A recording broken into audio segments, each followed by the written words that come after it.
damas, Pac-Man Master 9 mais uma vez. Senhores e senhoras, eu vos trago a terceira parte da nossa série sobre Roma Antiga. E nesse vídeo eu vou falar sobre Casa Libertos e Clientes. Até agora, esse é o terceiro vídeo. Até agora eu fiz uma espécie de uma introdução geral à sociedade romana, mas de uma forma, senhores, quase antropológica, vamos dizer assim. Eu disse como os romanos nasciam, como eles eram criados em casa, como eram as primeiras relações. E senhores, em esse mais um vídeo longo e chato, agora eu vou, talvez agora eu comece a falar sobre política, de uma forma em que vocês possam associar a política romana antiga com a nossa política atual. E o título desse vídeo é Casa Libertos e Clientes. Os senhores verão que essa figura, a figura do cliente, a forma como os romanos tinham essa relação entre clientes e patronos. Clientes são homens livres. Eu já falei aqui sobre a escravidão romana no último vídeo. E agora, senhores, eu vou falar sobre homens livres, pessoas que não têm propriedade, não são patronos, senhores, não são notáveis, mas eles exercem uma função, eles exercem inclusive uma pressão social, política em Roma. Senhores, nós temos os clientes, eles também são chamados de fiéis. E eu quero colocar uma imagem agora. Quero que vocês visualizem uma casa romana. Senhores, imaginem uma casa no campo. As pessoas ricas chegavam a ter dezenas de escravos. Mas não são só os escravos que seguem essas pessoas. Eu falei que o escravo, ele é uma espécie de trabalhador miserável, que ele não tem sequer como se alimentar. E ele não é dono do próprio corpo. Mas eu falei aqui no último vídeo que escravos, eles chegam a exercer funções altíssimas no Império Romano. Eles chegam inclusive a lidar com quantias substanciais de dinheiro. Existem escravos letrados também. Existem inclusive escravos que são tesoureiros, tá ok, que administram. Existem administradores importantes e são escravos, tá ok. Imagine agora que nós temos essa casa tem algumas dezenas de escravos, é uma pessoa muito rica, um notável, vamos dizer assim, tem 3 ou 4 filhos. Fora esses escravos, os notáveis romanos, as pessoas de importância, geralmente eles tinham fiéis ou clientes. Os clientes eram chamados de fiéis também. E o porquê? Todo dia pela manhã, esses fiéis, esses clientes, eles vão fazer uma espécie de ritual, senhores, ao patrono. O nome desse ritual é obséquio. Eles vão fazer o obséquio nas primeiras horas do dia. Você vê várias pessoas, ok? E essas pessoas, elas se reúnem na frente da casa de um determinado patrono. Isso é um sinal de lealdade. Isso ocorre todos os dias. Todos os dias. Às vezes pela manhã e também no final do dia. Tá ok? Mas eu acho que o costume mesmo era pela manhã. Então, o patrono, ele acorda e ele vai receber... pela manhã ele vai ver todos aqueles fiéis na antecâmara da sua casa. E algumas vezes, inclusive, ele vai distribuir dinheiro. Os mais pobres entre esses fiéis, inclusive, vão se alimentar com esse dinheiro que o patrão, essa moeda que ele dá diariamente pela manhã. Algum tempo depois eles chegam a substituir, eles não dão mais dinheiro, eles dão comida diretamente, ok? Patronos são juízes familiares. Existe uma espécie, senhores, de tribunal familiar, vamos dizer assim. Eu disse que um pai de família, ele não é só o pai, ele não é só o pai da família dele. Um pai de família é um pai de famílias. A família dele e as famílias dos filhos dele. E também as famílias dos seus clientes mais próximos. Existe essa figura do chefe da família, que é a pessoa que tem controle do patrimônio. E principalmente é a pessoa que é a pessoa que é dono do que será uma herança. De um patrimônio. O dono do patrimônio, o pai da família como um todo, ele é uma espécie de juiz. E ele, inclusive, ele tem poder de vida ou morte sobre os próprios filhos. Eu já falei isso aqui. E aliás, uma pessoa em Roma, ela só se torna emancipada. Eu usei esse nome quando o pai dela morre. Você pode ter 40 anos de idade, se seu pai ainda é vivo, você responde a ele. Inclusive, você não pode fazer empréstimos. Já havia dito isso aqui, a idade legal para fazer empréstimos é de 25 anos de idade, mas se seu pai ainda estiver vivo, é ele, porque ele é o dono do patrimônio da família. Então é a ele que você responde. E esse juiz familiar, todos os outros que estão abaixo dele, ele tem poder de vida ou morte sobre eles. É óbvio que, senhores, assassinatos, pais matando filhos, senhores, isso ocorre, é muito raro, mas é possível, vamos dizer assim, em tese. Muitas vezes ocorreu, claro. Eu disse a vocês que o infanticídio é algo normal na sociedade romana, o abandono de crianças é mais normal ainda. Muitas dessas crianças virão a se tornar escravos. Patrono, você tem o pai de famílias, que é o juiz familiar, e ele o é porque ele é o dono do patrimônio da família. E quando ele morrer, é ele que vai dizer através do testamento. Eu já falei aqui que a leitura do testamento é um ritual na sociedade romana. As pessoas se vestiam para a leitura dos testamentos. É no testamento que a pessoa ela vai dizer quem ela foi na sociedade. Era um acontecimento, vamos dizer assim. A leitura dos testamentos era nos testamentos, geralmente, que os senhores libertavam os escravos. Ok. Então, esse juiz familiar. Então, ele tem uma senhora. Essa senhora toma conta da casa, vive entre os escravos. E essa senhora ela pode sair de casa, geralmente quando ela sai junto com damas de companhia, chamada de comites, e um escravo, chamado de custos. Tá ok. Aliás, os poetas eróticos adoravam escrever histórias entre senhoras e seus custos. Tá ok. A herança e testamento feminino. Ok. Outra coisa. A senhora da casa, a esposa do pai de família, nós precisamos lembrar aqui que ela tem um dote. Ela veio, vamos dizer, nós estamos aqui falando de uma família rica. Ela veio de uma família rica e ela veio com o dote. E o dote pertence a ela ainda. É óbvio que o senhor, ele como dono do patrimônio, ele pode usar aquele dote de acordo com, vamos dizer assim, um planejamento familiar de influência política na cidade, né? Vamos dizer assim, de investimento em carreira pública. Mas eu disse aqui que quando as mulheres se divorciam, elas levam o dote com elas, se elas tiverem dote, ok. E o dote é uma espécie de honra, porque a mãe, a esposa, ela é como se ela tivesse sido emprestada pelo pai dela a um marido. Ela conserva a honra do pai sempre, tá ok. Mesmo que uma mulher ela esteja casada, principalmente pela questão do dote, ela é como se ela fosse uma representação da família dela. Então ela não é nem de longe, ela não tem pouca importância.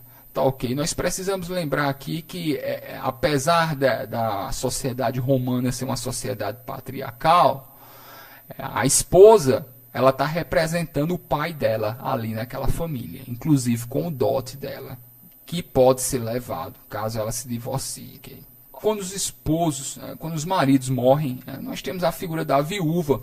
E a viúva, pelo menos na sociedade romana, ela é totalmente independente.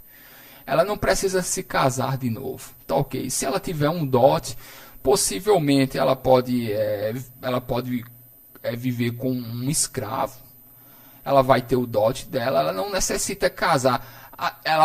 Aliás, é provável que ela case de novo pela questão política entre famílias. Mas se uma viúva quiser viver sozinha e ela tiver as condições para isso, perfeitamente normal, tá ok, aceitável.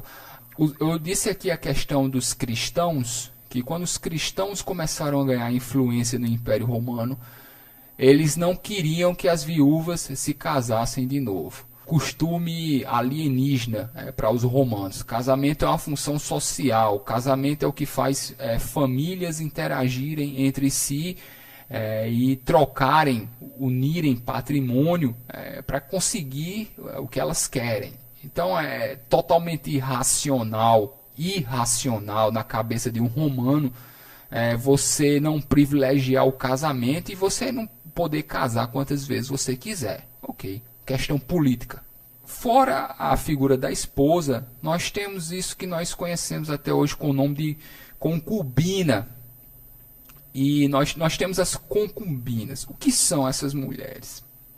Antes de qualquer coisa, eu quero falar que a concubina ela não é uma escrava.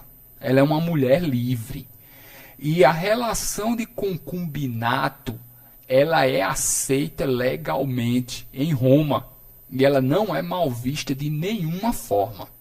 A concubina não é uma prostituta, muito menos uma escrava. Talvez ela tenha sido uma escrava. Mas quando um senhor se relaciona com escrava, as pessoas não dizem ele está com uma concubina. Tá ok.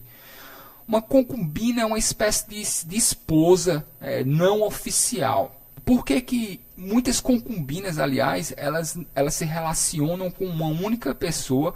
Muitos senhores têm uma única concubina. O problema é porque na história nós temos essas figuras desses grandes reis, desses grandes imperadores, e nós ouvimos que eles tinham centenas de concubinas, e nós imaginamos que elas são espécies de prostitutas de corte. Não é.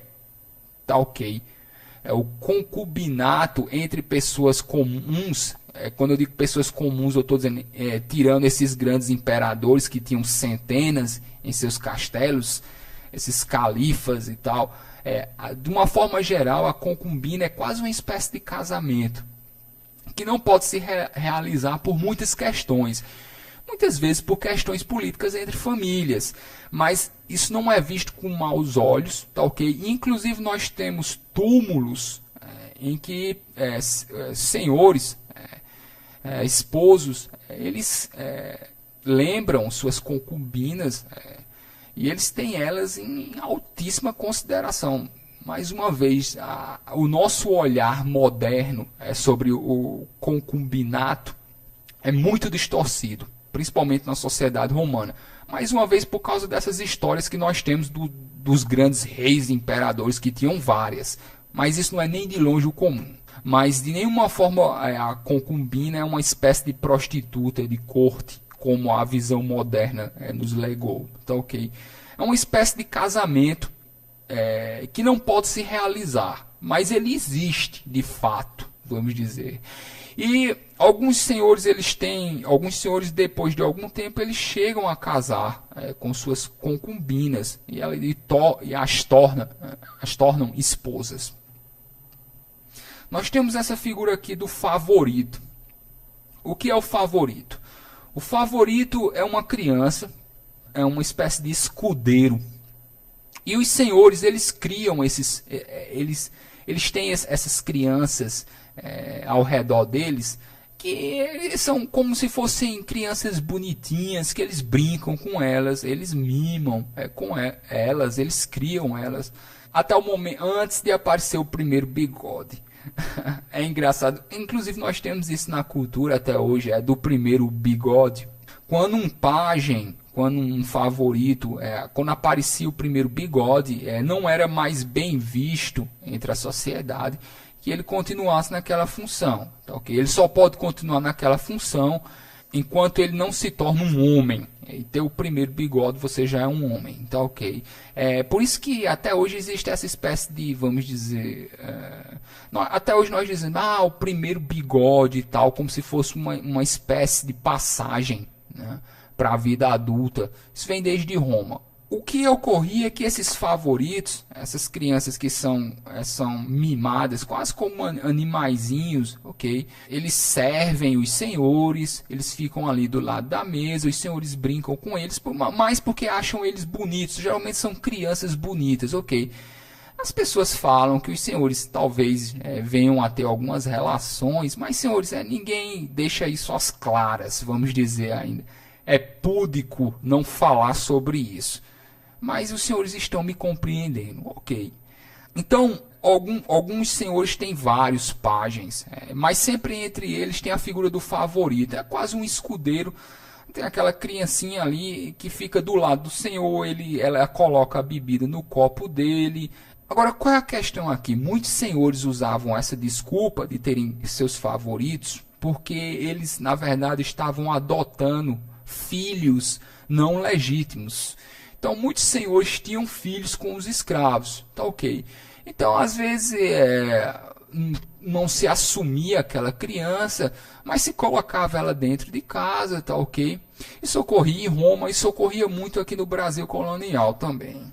Porque o seguinte, o favorito ele é mimado, como eu disse, ele é uma criancinha bonitinha, fica ali do lado do senhor. Um filho legítimo, a educação que você deve dar a um filho legítimo é totalmente diferente, porque os romanos esperam que você seja extremamente severo com os filhos legítimos. De nenhuma forma um senhor vai mimar um filho legítimo como ele mima um pajem, um escudeiro, um favorito. Tá, okay? Filhos legítimos, eles devem ser criados severamente. No momento em que eles são aceitos como filhos legítimos, de nenhuma forma os pais o mimarão. Tá, ok?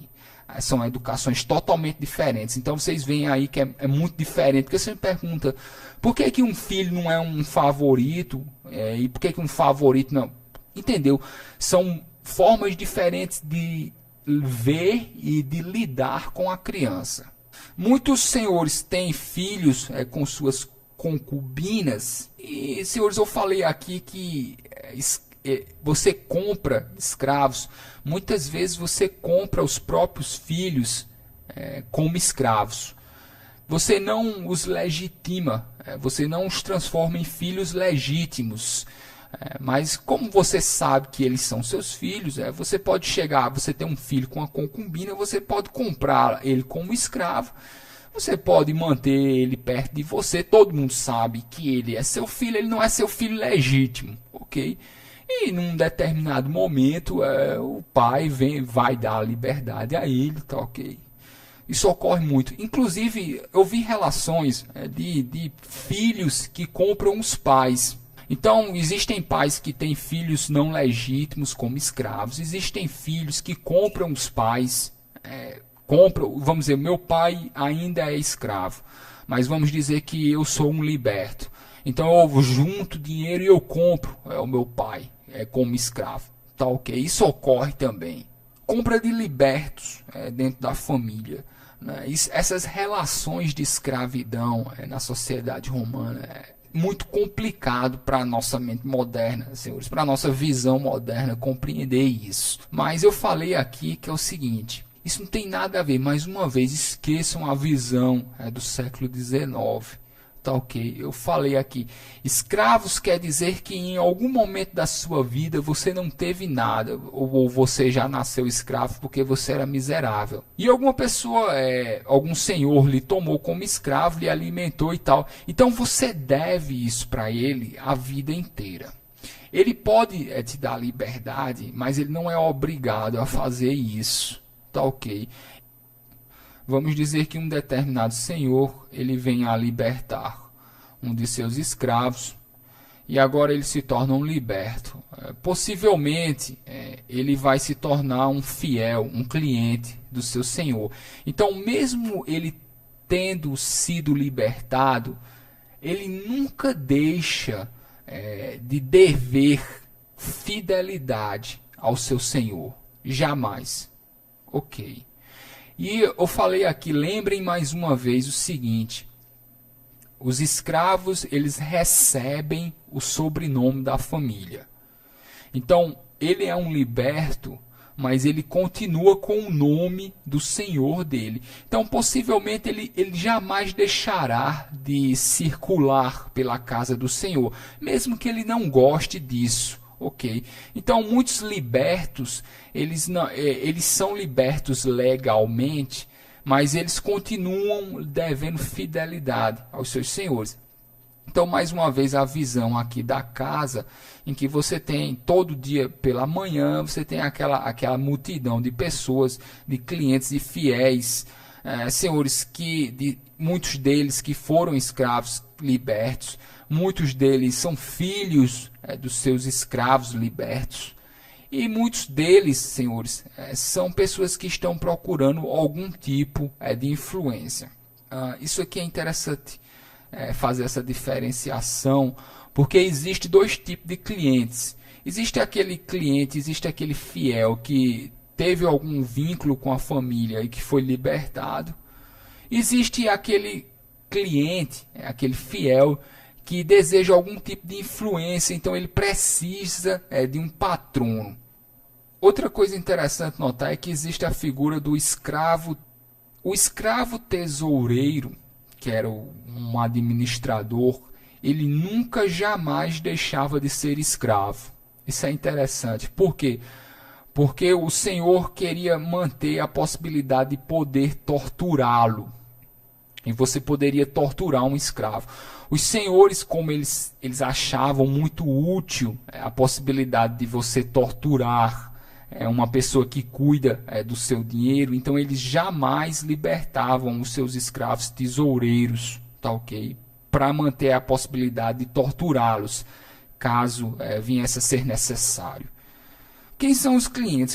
Existem vários tipos de clientes. Existem clientes ricos. Existem aqueles clientes que são, inclusive, mais ricos do que os seus senhores, mas que por alguma questão têm algum vínculo de fidelidade, possivelmente por uma questão familiar antiga. Existem clientes que são pobres, que precisam estar relacionados aos patronos, inclusive para continuar comendo. São homens livres, devem fidelidade, mas não têm dinheiro para se alimentar. Entre clientes existem também poetas, filósofos, gregos, pessoas relacionadas à cultura. Eu já disse que a cultura estava na Grécia, em todo o Império Romano. A cultura, a alta cultura, era a cultura grega. Você tem esses poetas, filósofos, gramáticos. Você tem pessoas que devem algum tipo de fidelidade e que precisam daquele patrono para se alimentar. Senhores, existem também clientes ricos. Também não esqueçam isso, que estão procurando não por dinheiro, mas por influência política, porque eles querem que o senhor, que um determinado patrono que tem um nome dentro da cidade, eles querem se associar com a influência política daquela pessoa. Então eles vão lá cumprir o obséquio todo dia pela manhã. Vocês podem se perguntar, por que é que um senhor, todos os dias pela manhã, vai receber aquelas pessoas, inclusive distribuir algumas moedas, para que os mais miseráveis entre eles possam se alimentar naquele dia. Senhores, tudo isso aqui ocorre por causa de influência política. A classe dominante de uma cidade, eles competem entre si pela influência. E a maior forma de você demonstrar uma grande influência política é quando todos os dias pela manhã a sua casa está rodeada de pessoas. E quanto mais pessoas forem cumprir o obséquio, mais influência política você tem. Então, os senhores, eles usam essas pessoas que ficam ao redor Eles usam essas pessoas que devem fidelidade a eles. Eles fazem isso porque esse é o nível de influência política visível aos olhos da população. Senhores, talvez um dos pontos mais interessantes desse vídeo com relação à religião. Porque imaginem a casa e você tem um altar pagão, como os cristãos chamam. Quando o Senhor se convertia a uma determinada religião, todos os seus fiéis o acompanhavam. Quando um senhor se unia a determinado grupo político, todos os seus servos, todos os seus fiéis o acompanhavam. O importante era você conseguir que um determinado senhor estivesse do seu lado, do ponto de vista político. Porque aquele senhor estando do seu lado não quer dizer que só eles, só a pessoa ou só a família. Toda a multidão de pessoas que estão abaixo dele o acompanham em decisões políticas e religiosas.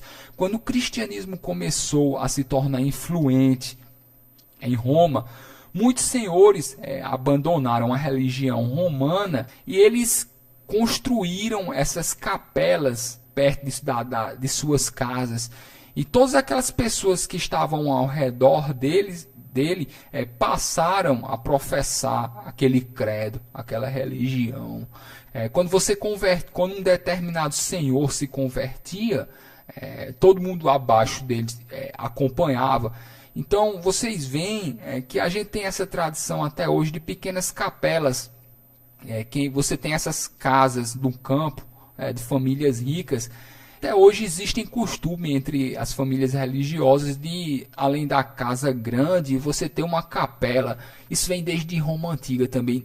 Antes de ser uma capela, seria um altar pagão, onde todos os subordinados daquele senhor estariam ligados àquele credo. Depois que eles começaram a sair da crença romana e começaram a migrar para o cristianismo, esses altares passaram a ser pequenas capelas cristãs. E nós mantivemos o costume até hoje, de grandes casas no campo, famílias ricas, além de suas casas, constroem também capelas. E todos os empregados usam aquela capela, tá ok? Senhores, isso é interessante notar, porque a política romana, ela funciona no sentido da clientela. Um senhor, ele é um senhor porque ele tem um determinado nível de influência. E a quantidade de pessoas que se reúnem em frente à sua casa todos os dias pela manhã mostra o nível de influência que ele tem. Então, todos os dias pela manhã, aquelas pessoas vão saudar aquele senhor, aquelas pessoas são seus fiéis, seus subordinados, e aquilo ali demonstra a influência política daquela pessoa. Então, agora é compreensível a competitividade entre senhores, entre famílias, porque quanto mais fiéis, quanto mais clientes uma família tem, como aqueles clientes, como aqueles fiéis vão acompanhar aquelas pessoas nas decisões políticas e depois religiosas também, você nota a influência que aquelas pessoas têm por quantidade. Para mim é um costume que faz sentido, porque as grandes casas, as grandes famílias, você as conhece pela quantidade de pessoas. É possível você quantificar, é possível você numerar a influência de uma família. Torna-se fácil saber a influência dela, simplesmente olhando à frente da casa dela todos os dias pela manhã. Tá ok? Quando os fiéis iriam cumprir o obséquio. Então, a política romana, o centro da política romana e depois da política ocidental como um todo, parece ter a base no clientelismo. Porque o Senhor, ele te dá favores. Ele, inclusive, muitas vezes te alimenta. E você deve acompanhá-lo em suas decisões políticas. Então, vocês imaginam que quanto mais dinheiro eu tenho, mais fiéis, mais clientes eu posso ter. Ainda hoje a gente pensa que a quantidade de influência é pelo número de escravos. Não é. Eu não coloco. A quantidade de influência é pelo número de fiéis, de pessoas livres, mas que devem lealdade a você. É essas pessoas livres que se reúnem na frente da sua casa, essas pessoas sim demonstram o nível de influência que você tem. Esses são seus clientes. E você vai usar essas pessoas, é como se você mostrasse para as outras famílias, as famílias competem entre si, e você diz, olha, veja quantas pessoas se reúnem na frente da minha casa todos os dias pela manhã. Veja o quanto de influência política eu tenho. Muitas dessas pessoas, inclusive, se esses senhores forem exilados, algumas dessas pessoas acompanharão esse senhor. Se esses senhores forem para a guerra, muitas dessas pessoas vão acompanhar esse senhor. A influência direta, tá ok. Eles fazem parte da família, eu acredito. Eles não são, vamos dizer, na pequena família, mas eles fazem parte da família, sim. Nós temos a tradição de achar que a família romana só são clãs, que você tem várias famílias que se agrupam. Mas para mim o que faz mais sentido é pensar na relação dos clientes, dos patronos com seus fiéis. Tá, okay? Porque a família de um patrono e todos aqueles subordinados, aquilo é como se fosse uma grande família, inclusive seus escravos também. Senhores, eu vou entrar aqui na questão da política da clientela. Eu vou parar por aqui. No próximo vídeo, eu vou explorar os negócios públicos e privados. No próximo vídeo, eu vou explicar como o sistema de clientela, como a influência política se desenrola na máquina pública. E como as grandes famílias tiram dinheiro da máquina pública e como a máquina também tira dinheiro das famílias. No próximo vídeo vocês verão que é uma relação de troca entre famílias e a máquina pública. As famílias também tiram dinheiro do próprio bolso para promover espetáculos, para construir prédios públicos. Mas, senhores, isso fica para o próximo vídeo. Mas, de certa forma, ainda mantendo o assunto da gênese da política, que é uma relação de fidelidade entre senhores e clientes, tá ok? O link da página tá aí embaixo. Senhores, lembrem de curtir a página para poder acompanhar, continuar acompanhando a série. Senhores, gravuras, desenhos, arte romana em si, eu estou separando o material, tudo isso vai ser postado na página, tá ok? O link tá aí embaixo, na descrição do vídeo. Então eu paro por aqui, senhores, eu volto amanhã e eu vos deixo, senhores cavalheiros, senhoras damas entre os romanos. Senhores, se cuidem.